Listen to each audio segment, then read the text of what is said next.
Okay, so somebody tagged me in this careers video where they talked about the multiple things that bugged them about Legend of Korra. And this was the person saying what was my thoughts on it. But let's take a moment and actually hear out the points. Aang being a terrible father.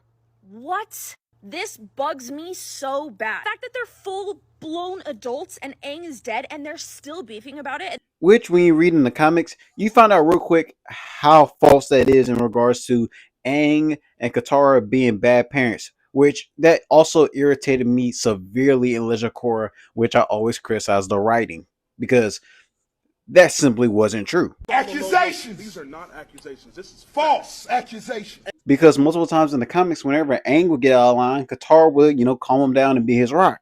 Whenever Katara would get out of line, Aang would calm her down and be her rock. So for the rest of Korra to have us believe that these two was bad parents is absolutely preposterous. Simply unbelievable. The fact that they're full-blown adults and Aang is dead and they're still beefing about it. Which that was something that definitely irritated me, especially when you know the context clues behind it. You're just like, that don't make sense because Aang on multiple occasions did offer, Bumi and Kaya trips around the world along with, Tenzin, but they had no interest in it because it was air nomad culture. Tenzin had full interest whatsoever. And in case y'all didn't read the comics, Tenzin was a crash out. So it's pretty much good that he paid attention to him. He was like, "Oh, Dad, they destroyed our air nomad memorabilia. So I need to walk him down to put him on a t-shirt. I'm gonna get my circle chain." That's how Tenzin was. And Tenzin over here is like, "You should have took their bending away." What? Yeah, Aang did have to pay a little bit more attention to Tenzin, but he did love all his children. Aang and Katara having a very balanced relationship, it makes the most sense. Them ignoring and neglecting their children, that don't even sound right. Especially with them beefing with each other. I mean, you can't control how your children feel, so no matter what you do. But to have Bumi, Kaya, and Tenzin beefing with each other over them trying to act like Tenzin was the favorite, like, yo, chill. Like, y'all try to act like Aang was a bad father, like, oh, he neglected us. What? Now, neglect is a very strong implication. Now, you can't just throw that on anybody. Now, Aang, he may have favored Tenzin simply because Tenzin had the same interests as Aang, but he still loved his children equally. It's just that one shared the same interests as him. He didn't want to push the air nomad culture forcefully on Kaya and Bumi. Then that would just make him absolutely horrendous. That'd be on some Todoroki father type jump. Now, was he the best? No. But to act like he didn't care about Bumi and Kaya, stop it. You know what they could have done instead of having this empty scene of them just walking around, all three of them together, the kids of Aang and Katara? And yes, I'm calling these scenes empty scenes because they felt like filler or like filling in space during the show. What they could have done instead of having moments like this. I think your memory's a little foggy. Boomy and I weren't on those great vacations. It was always just you and Dad. Because let's be honest, Tenzin, Kaya, and Bumi's character is not interesting enough by themselves. What they could have done was say, "Do you remember this? Do you remember this?" And have flashbacks of the past when they was younger and the training that they did with their parents, aka Katara and Aang. And we would have dove into Tenzin's character a little bit instead of us having to find out through the comics. And the flashbacks could have consisted of an older Aang and an older Katara and how their parenting style in regards to Kaya, Bumi, and Tenzin. Instead of the scenes they use for quirky hijinks, we could have learned more about these characters. But why did she just kind of fall off the face of the earth? Like in all of Korra's flashbacks, she's never in them. It's always Sokka and Toph. This makes me mad. They all have statues and not Katara. I feel the exact same way. Katara definitely deserved her statue, especially the amazing stuff that she accomplished in the series and in the comics. And again, I gotta criticize the Legend of Korra writing because it left out so many blanks and variables in regards to Katara's story right after the series, especially if people didn't read the comics. Yeah, I think Katara deserves her own statue at the very least. But they could have at least gave Katara some flashbacks here and there, but they was too busy trying to sell the vision of Korra being extremely naturally gifted in waterbending, earthbending, and firebending. I mean, we barely got to see Korra train most of the series, but that was one of the spots that they missed in showing some highlights of Katara. Because we know Katara is an excellent waterbender and teacher.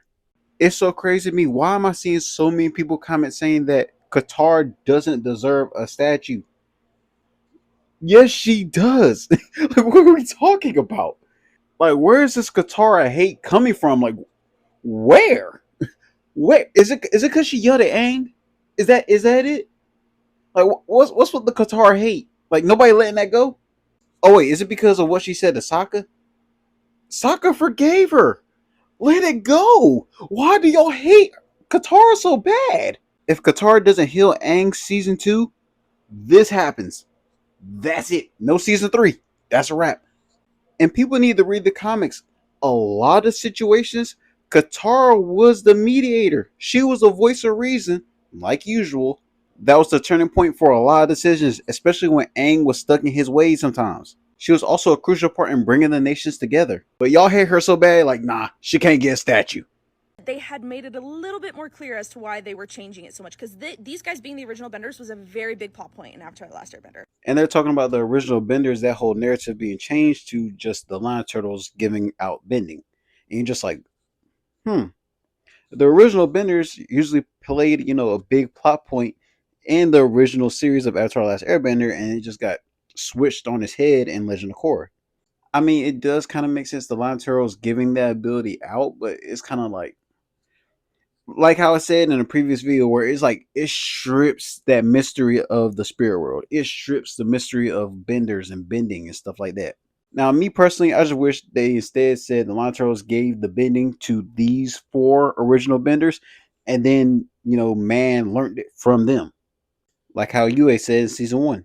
How the original benders learned from the ocean and moon pushing and pulling the tides. That description lets you use your imagination. Okay, so I got home from work not that long ago. I still haven't slept. But I go to the comment section. I see so many people like, oh, this guy probably don't even know the show. What is he talking about? Saying that the Lion Turtles didn't do this or the 4 Elemental Original Masters didn't do this. Like, I do know the Lion Turtles gave the bending to the humans, and these masters helped teach them use said bending. Y'all know I know that, right? Like, I made multiple videos talking about it. Even in the video, I even said what this person perfectly said in the comments. Sometimes the hype behind the question was better than the answer we got. Like how I said in a previous video, where it's like it strips that mystery of the spirit world. It strips the mystery of benders and bending and stuff like that. But for people to say just videos about people that didn't pay attention or didn't understand book 2 of Korra is insane. I can't find the other comment, but some people are trying to quote episodes when I have them memorized. In a previous video, I clearly said if before my theory about the Lion Turtles and the original benders. Hello, Zuko here.